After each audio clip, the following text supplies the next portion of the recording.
Okay, I think we'll get rolling. First off, I want to thank everyone for joining today live, as well as anyone that joins after the fact. We know that you're all busy, so this will be available after, of course, and record.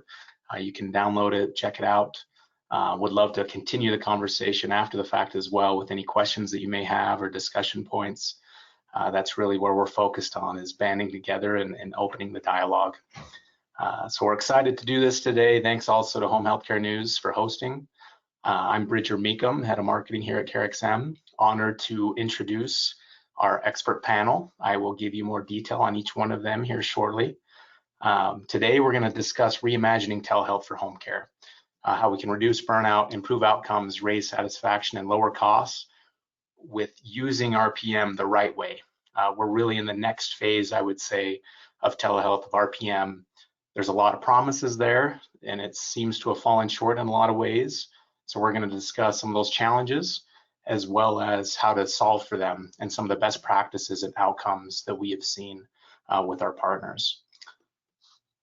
So, click the wrong button here. Hold on. So a little bit about CareXM. What we do is we have technology backed by staff that's on demand. So we have over 100 RNs that are there when you need them, aren't there when you don't, along with our Care Assist team for non-clinical answering. And really the whole goal of it is to build a core coordination platform that allows you to connect patient to provider fast and under a minute. Those minutes matter. They feel like hours when you're a patient or a loved one.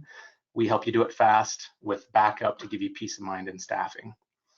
We work with over 5,000 providers, including 7 of the top 10 home health and hospice agencies in the US.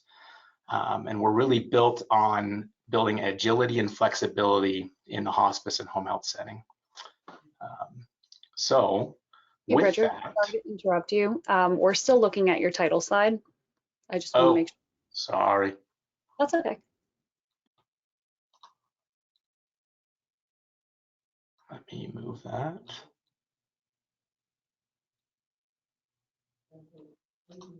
Is that working?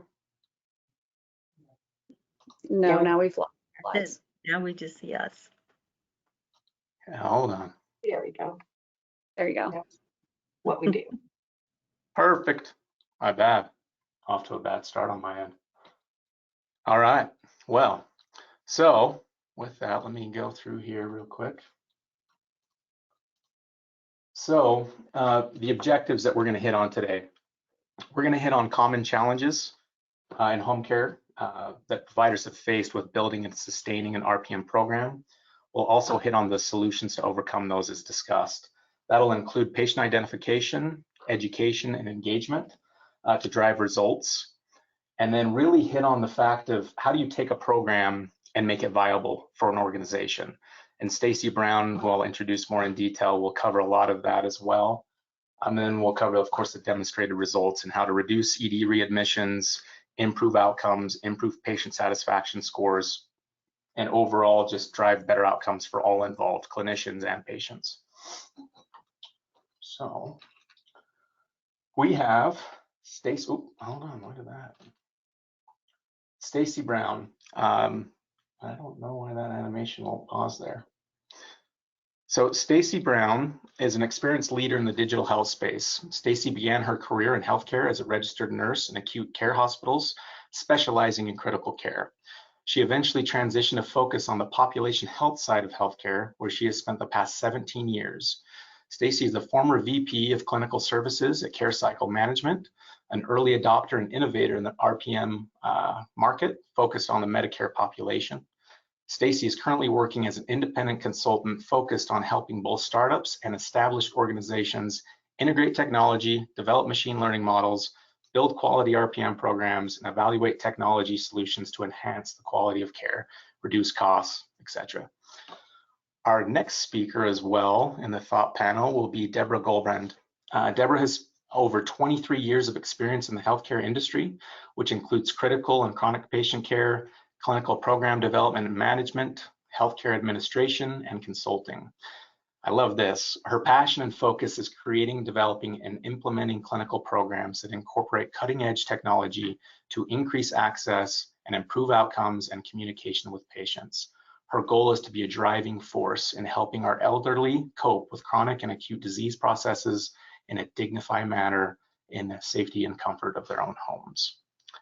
And last but definitely not least, Ellen Kubrick. Like you, our Chief Growth Officer, Ellen Kubrick, has seen the healthcare industry change more dramatically in the last 10 years than it has in the last 50.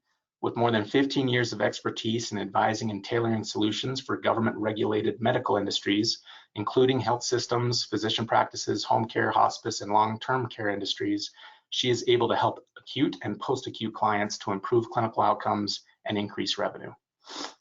So with that, I will then kick off what the next slide is, the promise of RPM. So this will kind of set the table for our discussion today. I'm very excited to have these three individuals speak to this. The promises of RPM have started with a lot of promise and then fell short in the execution. And there still is a lot of promise. It's just how we build these programs and what best practices are to ensure success. So we'll uncover some of those strategies, how to overcome these challenges and do it the right way so you can actually see the outcomes that are promised with an RPM program. So with that, we will start with the very first poll question, which is, have you started an RPM program before with lackluster results? Yes or no? So if you can tee that up, Grace, that'd be great. And this is where I was going to make some stupid dad jokes, but I'll save the audience from that this time. Just this time only, though. So we'll give you about 15 seconds. And Grace, if you can pipe in, actually, I might be able to see it here. I see the poll in progress. Please add your responses here. It'd be great. Give you 5 more seconds. You know, if I was a betting man, I was going to bet as close to 50-50 actually. So we're right on the cusp there. Oh, so no is at 53%, yes at 48%. So with that, we'll discuss, you know, because we've kind of seen that with a lot of partners of ours, and just, you know, and especially Stacy in her consulting side, kind of on the second, maybe even third round of trying to stand up an RPM program successfully. So there's some burn and churn there, and we don't want to waste people's time. We don't want to waste the money. We want to make sure that it's something that's viable and doing it the right way first time, so you don't have to pick it up twice. So we'll uncover those here now. So I'm going to turn the first discussion topic over to the thought panel here. The broken promises of RPM, what's transpired. Here's some examples that you can see on your screen, but I'll turn it over to you guys to kind of talk through these and add your expertise. Okay, I'll kick it off here with a few of the pretty common threads you see in those lackluster programs that about 50% of you have experienced. Though that's a very common kind of percentage of failure, right? And broken promises across RPM are very, you know, we start out with, we've got to develop programs that are not confusing to just not just to the patients, but also the clinicians. So clinicians, you know, we assume that they will understand and adopt anything that we as an organization throw at them, as long as we can show that it's in the best interest of the patient. But I think that, you know, outside of the last year and a half, 2 years with COVID, prior to that, we had a lot of failure in the RPM space because we didn't explain to the clinicians, the boots on the ground people that are interacting with the machines. You know, they just saw this as kind of an add-on program, and it has to be integrated from the top down. We have to provide training and education on what that expectation is, and I think we've missed that mark in a lot of these programs. Logistics, device management can be a nightmare. Nurses shouldn't be managing equipment. Patients shouldn't be responsible for our inventory. And so having partners in the space that really pull together all of that for you is probably the key the key focus every program should start out with is selecting the right vendor. And I will say I'm affiliated with CareXM only because Bridger and Ellen asked me to join the panel. I've worked with them in some consulting capacities, but they're definitely a standout organization whenever we talk about partnership in these programs. You've got to pick the right partner.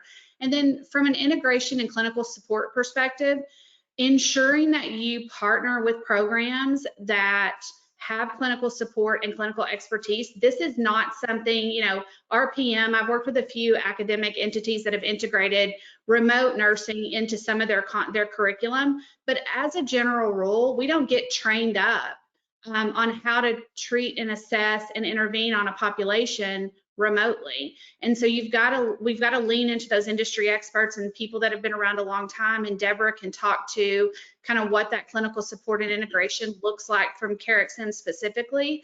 But I will say just in general, we really want to ensure that what we're asking our clinicians to do in these programs makes sense. It makes sense in their workflow, that patients understand it, the education is there to how they should interact. And I'll pick on Bridger a little bit here. He had trouble getting his slides to work. So, and he is an expert at PowerPoint.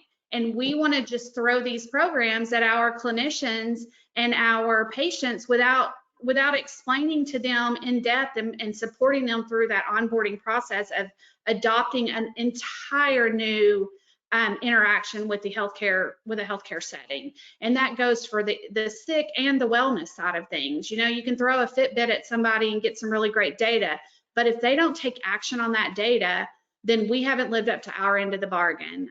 But I think it's important to have that clinical support probably first and foremost. And CareXM, and I'm not just saying this because they're sponsoring the call, but in all honesty, they are a great partner that really stands up a clinical program and supports you from that perspective.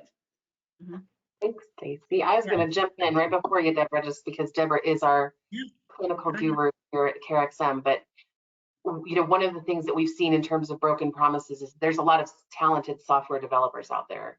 There's a lot of people that can build a tech platform that theoretically can handle vital signs coming out and alerts are coming in and alerts going out. One of the really big problems that we are looking to solve is, just as Stacey said, that's tough to give to a clinician or a clinical lead in an organization and expect them to know how to build out their own clinical program. And Deborah's our director of clinical at CareXM, and she does that day in and day out for our clients. And I think that's really one of the things that has made her program so successful, is that clinical support and knowledge of what works and doesn't work that you just don't get from a software developer that just understands the technology piece. Totally agree. Yeah. And adding on to that, one of the things that we do too to make sure that happens is actually work with the engineers. And I have to say, starting out in the ICU, working in cardiac procedures unit where people are coming in having a heart attack. So it's people coming in from the home if you're in the home health environment and they've had some type of exacerbation. And then also working in home health and seeing on all of those different levels, through the different transitions, what the nurses are going through. And so, to reiterate what Stacey was saying about, you can't just throw a program out there or technology out there and expect the nurses to embrace it, even though they do care what's happening to the patients and it is going to help the patient. And so one of the things that I spend a lot of time trying to do is this platform actually going to improve the efficiency of the nurses' day-to-day tasks? Is it going to make their job easier? And for me, that's a big part of acceptance, because I want someone to look at this technology and go, how in the world did I ever manage my job without this? And I have to tell you, when I had a flip phone, anytime I would have to get a new phone, it was just like, oh my gosh, I hated it, because for me, it was just one more thing that I had to learn. And then I got an iPhone, which is basically a handheld computer. And that is when my whole idea of technology changed, because I realized, oh my gosh, what I can do with this. And then when I started to see okay, wow, we can incorporate, you know, the peripherals and the vital signs, and we can incorporate this technology into taking care of patients at home. And I just remember developing my first program, and the patients that we were seeing were so sick. And it was just like a light went off for me. It was amazing because these outcomes that we were getting were just fantastic. And I really started to change how I thought about technology and learning that it is something that we can incorporate into what we do every day and enable us to do it better and really have a very, very close connection with the patients in the home. And after all, that's where you really want to be when you don't feel well. And so, yeah, for me, it was making sure that I'm able to provide something that these clinicians look at, it's easy to use, and the light bulb goes off. And that's what I'm always waiting for, is the light bulb moment. Aha, I finally have something that's really going to bring it all together for me and enable me to provide fantastic care for a patient in their home environment. And before we move on, Bridger, one thing you said that sparked a thought, Deborah, is that CareXM focuses on nurses and clinical protocol with the engineering team to ensure that we're building out a solution for clinicians. So much of the industry issue from all aspects of digital health, from EHRs to these add-ons, that evaluate and push back insights, all of those things are often built from a data science or a data analyst perspective, an engineering perspective, and they don't really sit down with a group of clinicians and say, how is this technology going to improve your workflow? How are we going to integrate it into your day-to-day? And so we look at, we think about voice of customer as the external, and we typically go to like patients, it would be the voice of customer, where in digital health, the voice of customer should always be the clinical teams using and leveraging the technology in their workflow. You can't add to a physician or a nurse's workflow and it not create efficiencies, because they're never going to adopt it. And so having a platform that is truly built by clinicians is definitely something that sets the different vendors apart. And it's always a question that we kind of get to in the beginning when we're looking at different vendors to solve some particular solution or to solve some problem. That's always one of my first questions is, do you have clinical product development support, and do they have voice of customer? Love that, Stacy. And for the record, I messed up the PowerPoint presentation earlier, just to add to your guys' points. It was purely intentional. It was intentional. Okay. Just to let you know. Content. Yep. Keeping us on our toes. No, that's great. I mean, and fully agree. I mean, really at the heart of it is it should be clinician backed, built, and supported. And technology in RPM, it really should personalize care for the patient while automating it for the clinician to help offload them. And that's really the promise and what we need to execute against. Absolutely. Love that. Okay, I will move to the next topic here. So limitations, we've discussed this a little bit before, but really, I mean, it's kind of in a box, and especially connecting patient to provider and the whole clinical workflow, as Stacy mentioned. It's just limited education, limited number of daily contacts, and the communication channels, as well as some of the device management as well. It's complex, it's not simple for patient, not simple for clinician. And that's what we've seen, especially on the usability side, which then hurts the engagement side and adherence and overall success of the program, which leads to patient apathy. Frustrated patients just feeling, at a loss. And for the clinician, especially, it's frustration. This was supposed to alleviate me. It's not. It's adding to my plate rather than taking away from it. That hurts us all. So one size doesn't fit all. And what we're going to discuss here is some of the solutions. So we'll turn this back over. We've had a rigid tech-driven, non-clinical approach to this point. RPM 2.0 overall for the industry in home care is the opposite. How do we create a flexible, care-driven, clinician-driven solution backed by the workflows that revolve around the clinician workflow? So again, I will push this over to the team in terms of what we see here, and especially Stacy, how do you make an RPM viable for an organization? How do you make a program, stand up a program and make it viable, not only from the experience side, but financially as well? Right. So I think that the key is, so there's hardware and software that are involved. There's clinical teams, the model in which you want to set up your program. Is it going to be centralized? Is it going to be decentralized? What's the size of the overall program? Those are all questions that I would sit down and ask to understand the organization. But the key is top-down buy-in. If you don't have buy-in from leadership all the way down to those local level leaders, and I'm talking C-suite down, that they are talking about it, it has become a part of the identity of the organization. Success is hard. I have to know that my CEO is expecting me to make this program not just rolled out, but successful across an organization. And that doesn't happen if you don't have voice of that leadership. So it's not enough to say CEO Smith supports this, but they have to be at the forefront of this rollout. And there has to be comments from the C-suite down to make everybody feel like this is a threat of our identity now.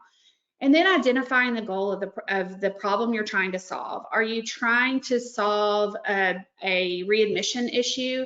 Do you want to avoid ED?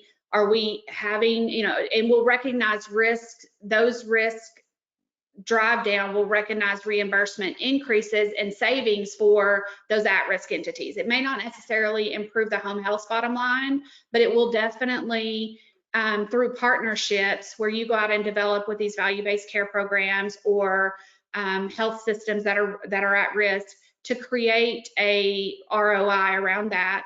Is it more around you just want a market differentiator and you want to increase your ROI by increasing referrals into your home health market and give your sales team something that is viable to go out and sell, that we have data to support, improves patient satisfaction? Is that your goal?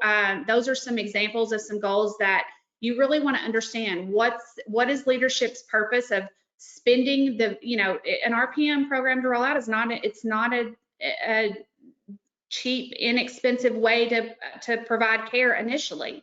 So you have to figure out how you're going to pay for the program, but to do that, you have to understand the goal. And then setting up the type of program you're going to run. Is it going to be centralized? And I know, my advice is almost always to centralize. It's a lot easier to teach and train 5 clinicians that are managing around 300 patients apiece in a centralized model than it is to try and take into consideration all the different things that go on at the branch level. So centralizing works typically better. And Deborah, I'd love to hear your thoughts on that as well. Do agree. And I think that policies and procedures, while that's the boring part of healthcare, like we have to have policies and procedures in place that support autonomy. So you can spin up a really great program, have the best vendor, create a centralized model. And if you don't allow those clinicians that are at the core of that centralized model to make decisions and provide interventions within their licensure, of course, then you're never going to get the economies of scale. You're never going to really be able to recognize the efficiencies that you would, leveraging one clinician to 200 to 300 patients versus one clinician to 30 or 40 in the field. And then total commitment to the process. And that is where, I can tell you I was in an organization where we started RPM before there were any reimbursement codes. There was no, it was an add-on program that we absorbed all the cost. And I can tell you all of my branch leadership that was responsible for financials hated to see my line item on their financial sheet because it was a cost center, right? But we proved our abilities to recognize ROI through several of these different goals that we had. Increased revenue through referrals because we were an early adopter. We had policies that allowed our team to intervene and make change in the patient's outcome, but it started at the top down. And this notion of leadership really buying in, and that coordination of care going from the centralized monitor team down to the field office was super important to our program. And I can tell you just a short little story. I was a branch manager in a field office. And if you would have told me that they did tell me this, that a manager, that a patient under my care in my branch office was going to be better cared for by some centralized nurse in a monitoring station, I told them they were crazy. And I taught leadership for 18 months on, there's no way that your team can do it better than mine. And I was quickly proven wrong whenever CMS starts cutting reimbursement and I couldn't hit my financial targets. I was on the phone asking our leadership, okay, let's talk about this program again. Because I could suddenly see from a financial perspective how this was going to impact. And then all of the rest of it came along. And that's where, being an early adopter is painful. And all of us on this call have probably sat through that. And that 48% that have launched a unsuccessful program understand. And I think that's really the core of it is creating that top-down communication and buy-in and listening to the field clinicians on what it is that they need offhanded. And, so you're reducing fatigue, and that is so important post-COVID. It's been a while since I've been in hospital nursing. I have a lot of colleagues that still are in that space. I can tell you that whenever I took the jump into home care, my ICU and critical care colleagues thought I was crazy. They couldn't imagine going into somebody's home and providing care. I fell in love with it, which has kind of spun off the last decade and a half of my career. But at the end of the day, we used to think of home care as kind of the stepchild to all nursing. That's kind of where the nurses go to retire. That's no longer the case. I mean, you listen to our legislature, you listen to everybody in the industry, and we all know now that care has to be driven home. We can't afford to keep care in the traditional hospital setting. And suddenly now home care is the highlight of healthcare. And they were the heroes during COVID that were helping manage these populations at home. And for those that have the support of a solid RPM program, they thrived during COVID. And that's been a common theme. So, for 48% of you, that's hard. The other 52%, I don't know if your experience was that you've never implemented a program or that you implemented one and it was successful. So for those of you that have done that, congrats, because it's not an easy feat for sure. Stacey, can I ask you a question? Just coming from the business side, I think that you made a really good point that you need to know the goal of your program. And then you also mentioned the heart attack that a CFO has every time your line item shows up. How important is it to establish maybe that purpose and then get baseline metrics to just prove your case? I just know that in past RPM programs, they're constantly defending, this is helping, this is saving us money. How have you advised your clients to do that? So the vendor plays a role here because you have to be able to get outcomes out of your solution. Mm-hmm. So we're talking about if the goal of your program was to reduce readmissions, you've got to be able to track that. And you have to track it, from the sense of those home care patients that are receiving RPM versus those that are not. And you've got to have those comparisons. So you have to have robust data. An RPM, any program is not going to be successful without the data to back it up, which is why I hate pilots. I think that you've got to commit and you've got to move forward, because that's the only way you're going to get a robust data set to be able to look back. I'm consulting with a client, a large home health client today, and they see a 17% reduction in their patient population that has RPM and versus those that do not across their population. 17% savings for an at-risk entity is huge. As far as like looking at individual financials and seeing the cost associated with RPM, you just have to have forward thinkers that can recognize and realize that just because it's a line item on their financial statement, and that is a, it's a cost center, that doesn't take into account these other goals that we're gonna recognize on the other side, right? And so you've got to look at both sides. And we spent a lot of years really working with within our organization with those branches to make sure that they understood that. And we had a great program. We managed north of 50,000 lives. We were one of the largest programs next to the VA, and we were an early adopter, and there was no reimbursement, but we were able to pay for the program out of partnerships with at-risk entities at the time and increased revenue through increased referrals, specifically because we had an RPM program. Mm-hmm. Yep. And it's not only about that. We share that history in that we started our programs at a time when there was no reimbursement. And so how do I figure out, how this is going to save money? And it's about cost avoidance. And at the time I first started out, which is probably you as well, there really was no data.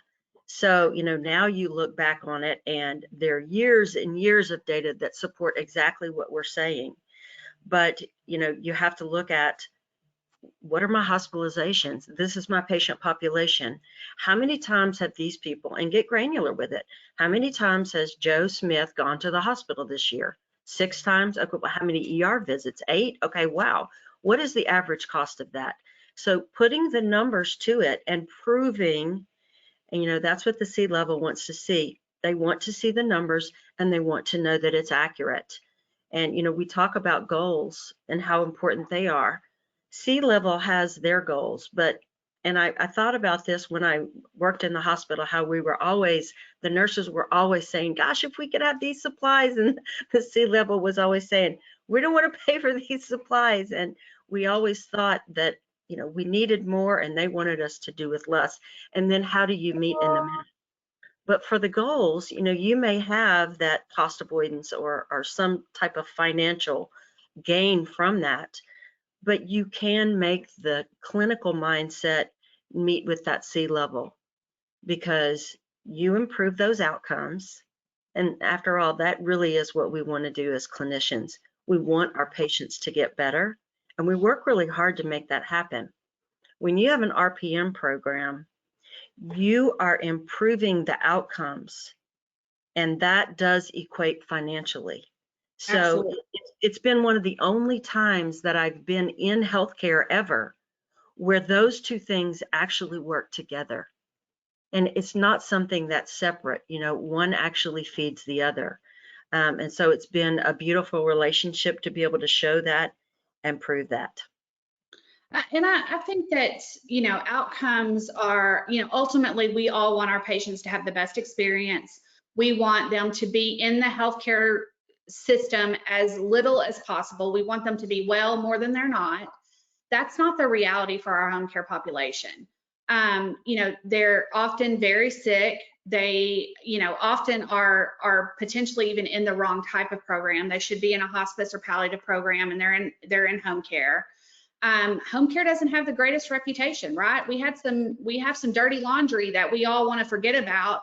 But I think that this push to incorporate more touches at a reduced cost, which is what RPM at its core is about. Let's increase the in-person touches that are unnecessary.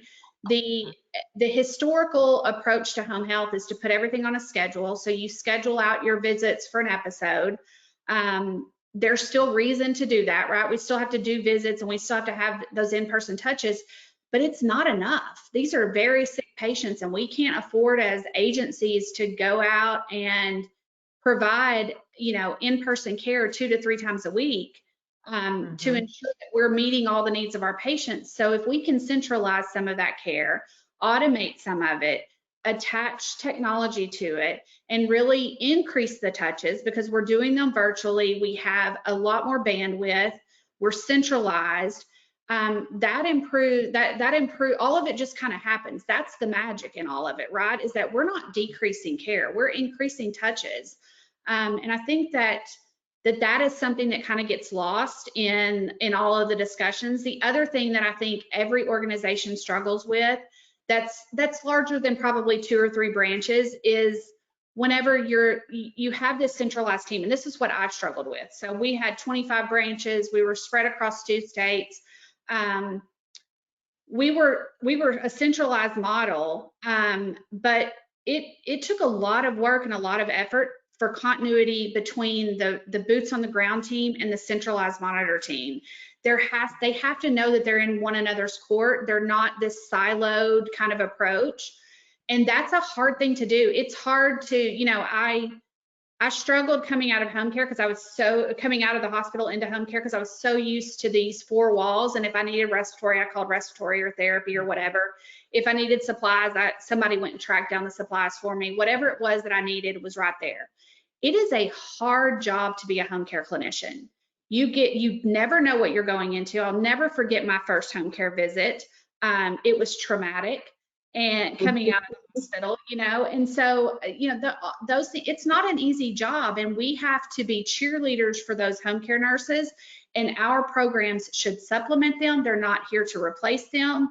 They should supplement everything that they do, and they should improve patient outcomes, improve nurse fatigue and burnout, and be another tool in the belt of, you know, in that bag that every nurse walks into with. You know, we should be an add-on to that. And understanding that you know, the patient's is at the core, the home care nurse is standing next to that patient at the core. And I think that's one of the areas that we often, you know, we don't have good insight to. The other thing is, you know, I could talk for days about algorithms and digital, you know, like the machine learning aspect of RPM, stratification, smart systems, all of that.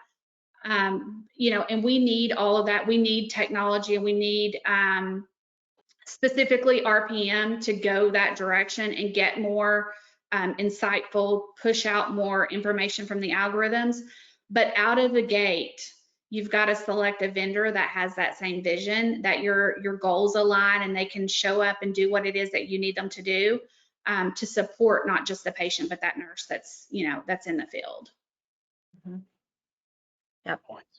So lots of, you know, I have lots of opinions about, I think home care is probably the most underrated, highest valued offering that we have. I spent my years at the bedside in critical care units. We need the ED, the ICU, but when you talk about care delivery and you talk about what's important, especially in our future, especially post-COVID, home care is where it's at. You know, it's cool to be a home care kid now, you know, where maybe in the 90s it wasn't. Today in 2023, we've got to have home care, and we've got to support those team members.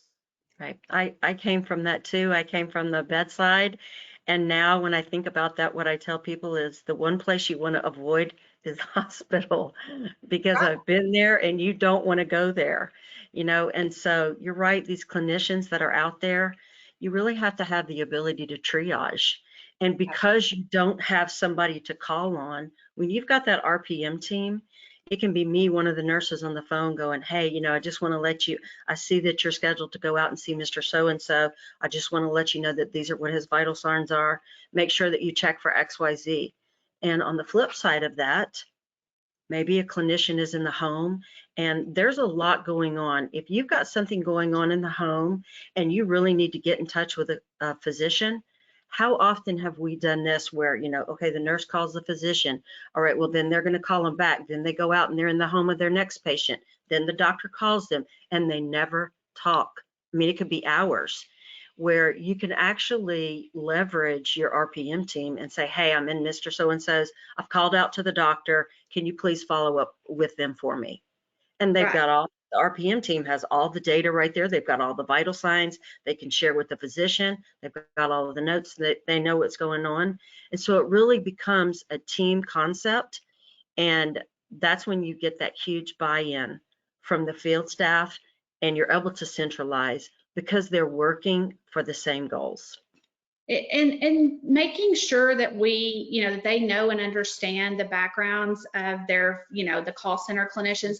And call centers should be multidisciplinary. I don't think that it needs to be all, it's not cost effective to have all highly skilled RNs in the room, right?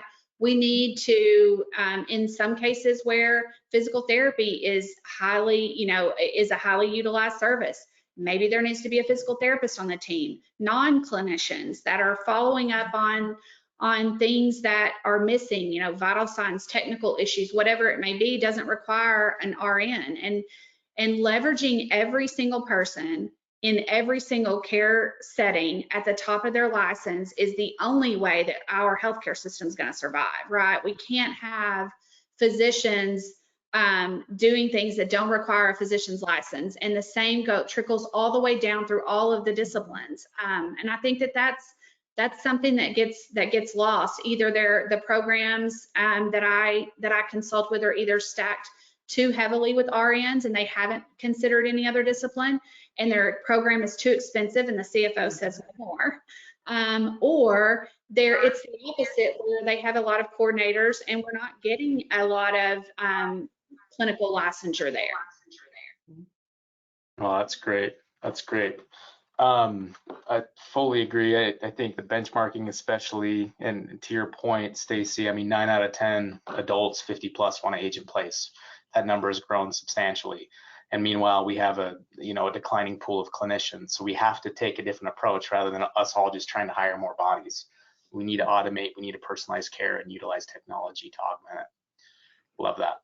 Okay, I'm gonna quickly move because we're gonna talk through some of the outcomes. So to tee up the next discussion point, we're gonna talk a little bit about flexibility and agility, really giving your patient populations ease of use, how they wanna engage with you, and how you can do that with flexibility with your devices, data, alerts, and how you escalate to a clinician, and just overall with your communication platform. So if you guys can talk through that a little bit in terms of how you create flexibility in some of those realms, I'll turn it over to you guys.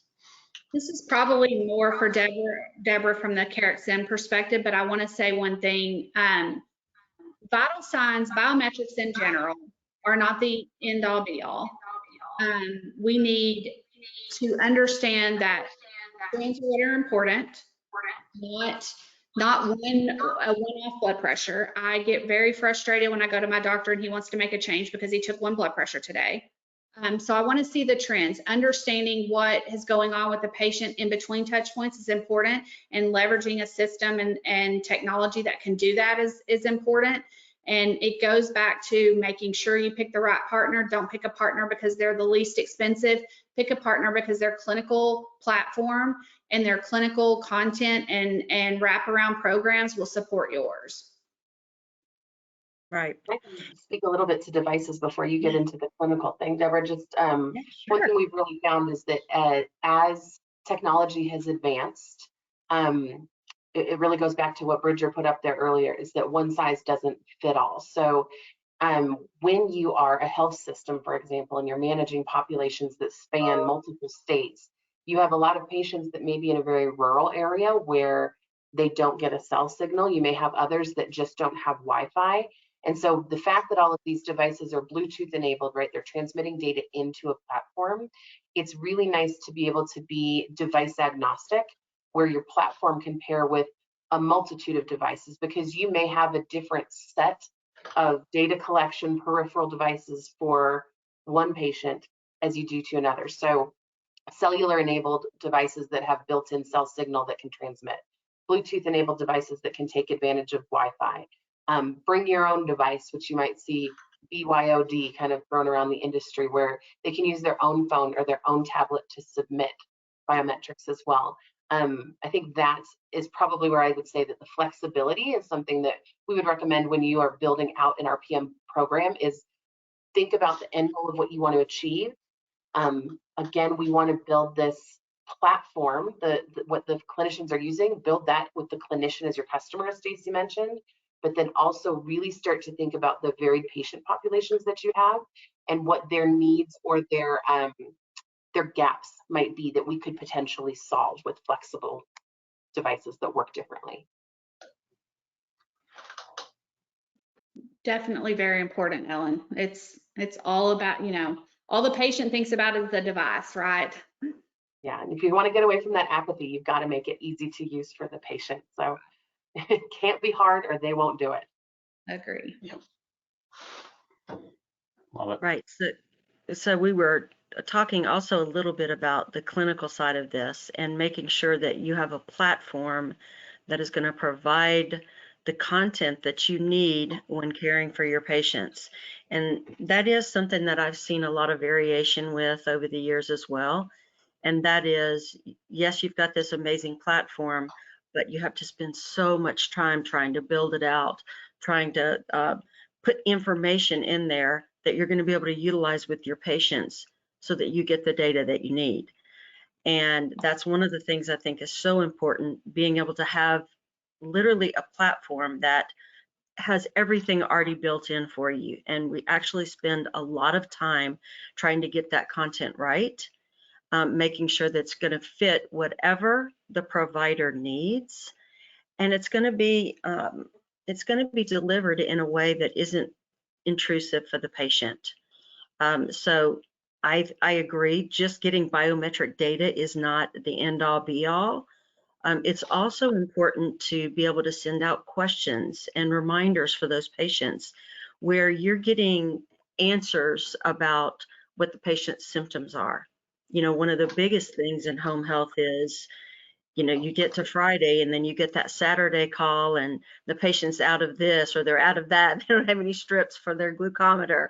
They don't have anything for their wound care. Being able to be proactive and making sure that you have the content in there that's already ready to go to send to your patients. Are you out of any of your medications? Has the doctor changed any of your medications this week? I mean, I always thought it was so funny that I would talk to the patient and find out from their daughter that they had been into the ER that week. And I talked to them 3 times and they never told me they went to the ER.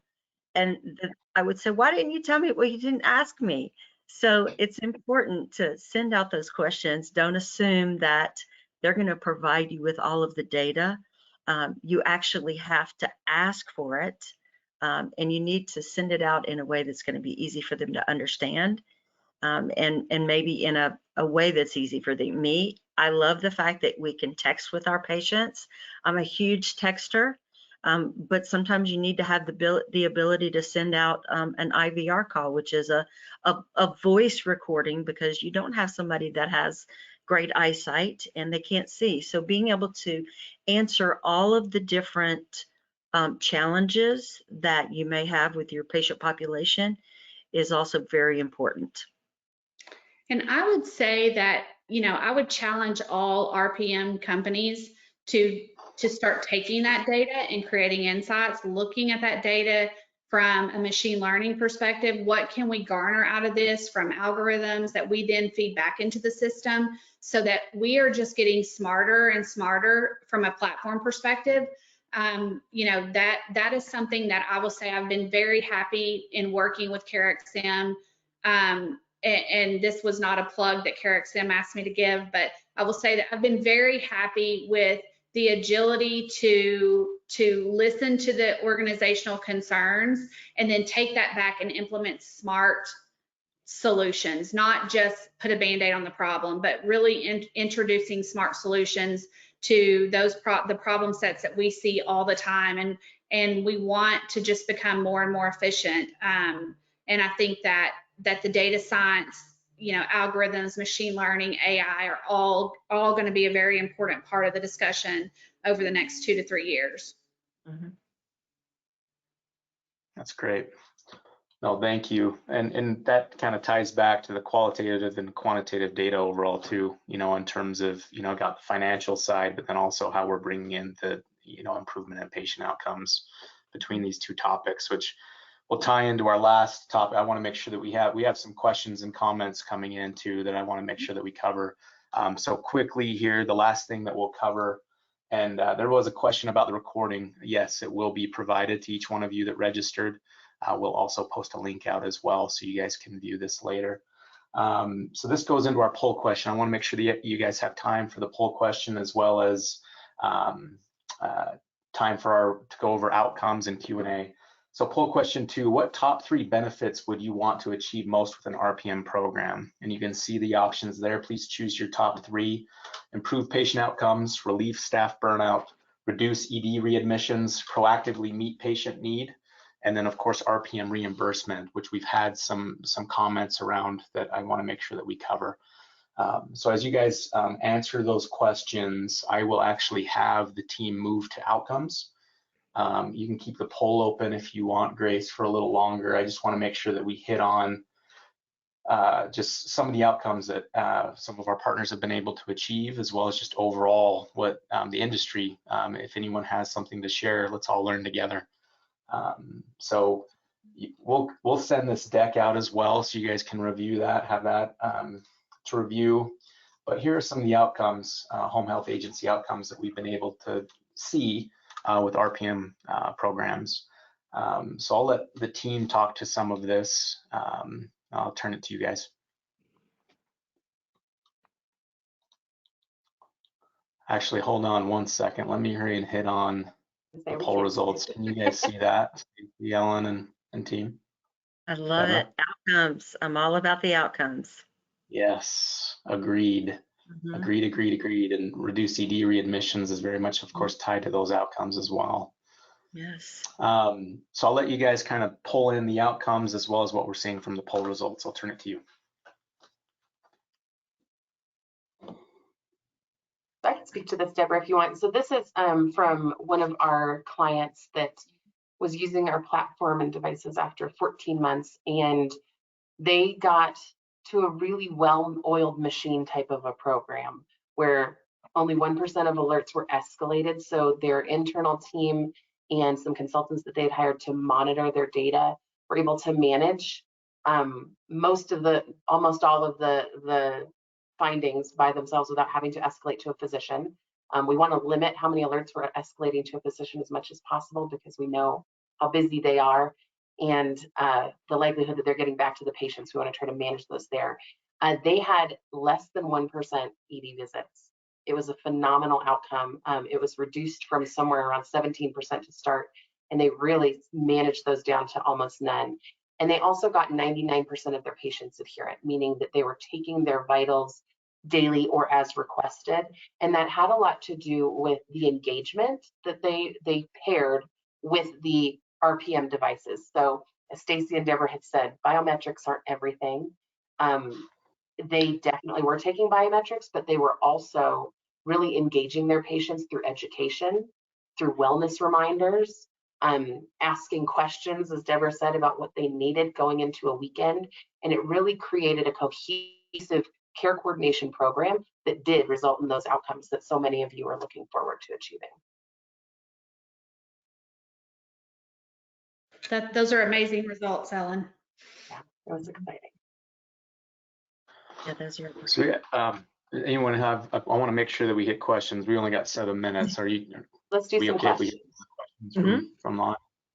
Okay, and again, please keep them coming. And then after the fact, please reach out with any questions as well. We can hop on, discuss.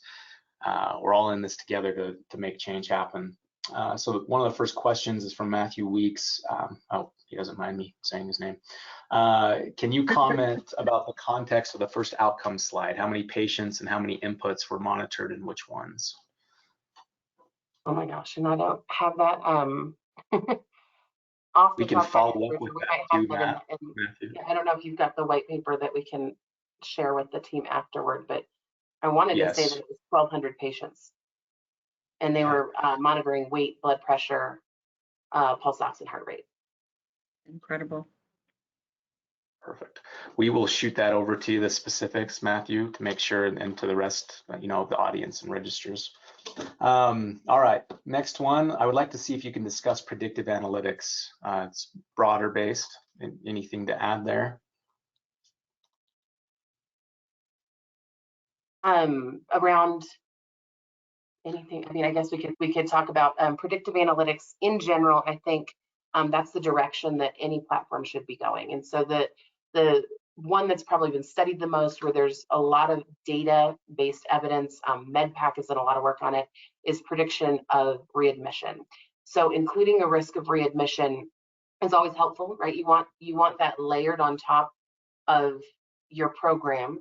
I can't stress enough the importance of clinician involvement, because predictive analytics and data are never going to do what Deborah or Stacy can do as a clinician, right? It almost takes that human brain to interpret it. But predictive analytics, I think, are really helpful in organizing time in a day. If you have 100 patients that are alerting, I want to know which 5 I should be going after. And so predictive analytics, looking at things like risk of readmission is probably the biggest and most broad that you can tackle, I think, are really useful in terms of running a successful program and prioritizing time when we have time at a premium. And I think in addition to just readmission, also risk of decline. So any kind of if we can get in a scenario where we're being proactive instead of reactive to a change in status of a patient, and we can start identifying those potential changes further down the line, sooner rather than later, then we can prevent readmissions and really pick up on those declines early on. Well, and just to add to that real quick is, again, going back to qualitative and quantitative, we're seeing the vitals, but then if we're also asking how they're truly doing, we can answer that physically, mentally, emotionally.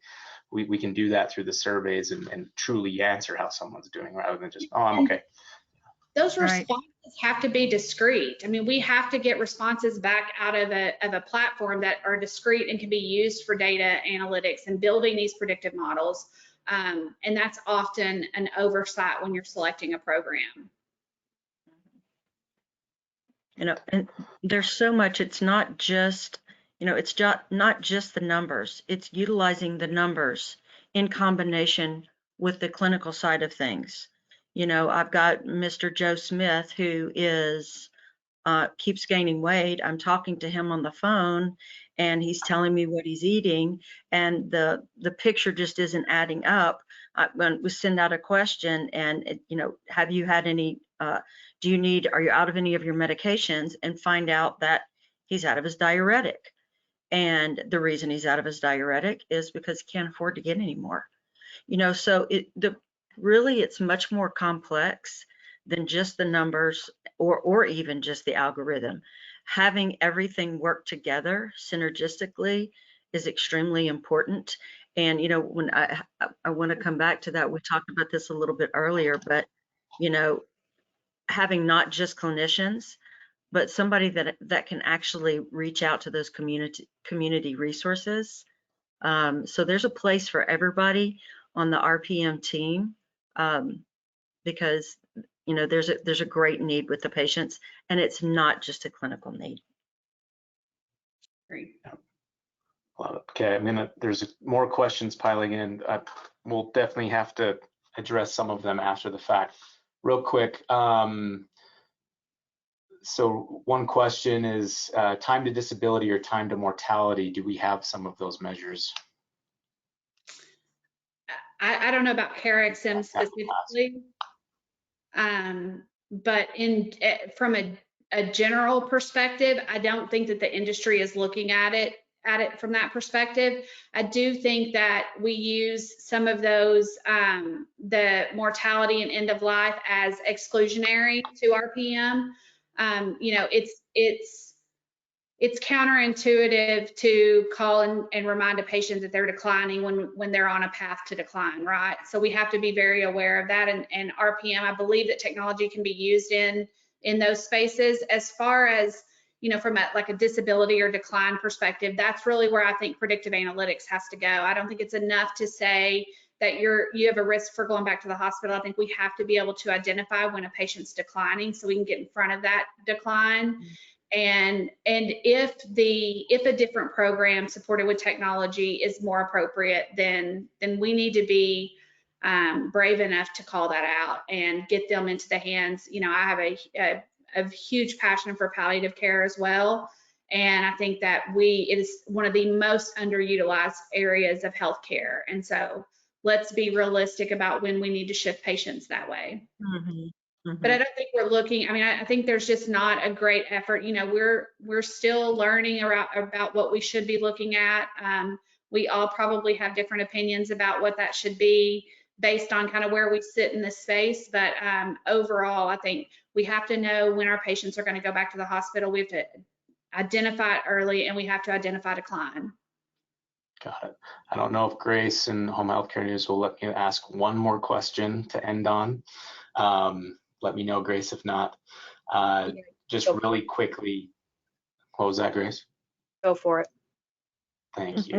I owe you lunch or something. So real quick, can you comment on your progress and experience with reimbursement and also integration of multiple sensors devices?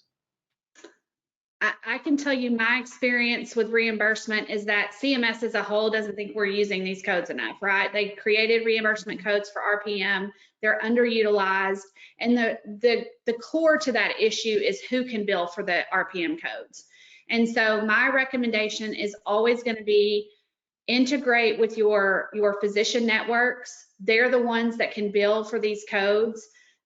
Pick a platform that can capture data appropriately that will support that billing, and then develop a partnership with those physician groups. And that's really how I've seen it work best. There are some new codes that came out, I want to say early 22. They're called RTM codes, remote therapeutic monitoring codes. I think we have some opportunity there to maybe do this a little differently. You know, I'm spending a lot of cycles really trying to learn and understand what the intent is around that. So I think we may have a path to some better reimbursement, but for today, it's the who that causes a problem. And so we've got to figure out how to develop partnerships within our physician networks. Agreed. Thank you. Thank you, Grace, for the extra couple minutes there. And thanks everyone for participating today. Love the questions coming in. We'll also follow up with you individually, and we'll provide the video as well as the handout. And just thanks again for joining today. And thanks to each one of our experts. Have a great day. Thank you. Take care.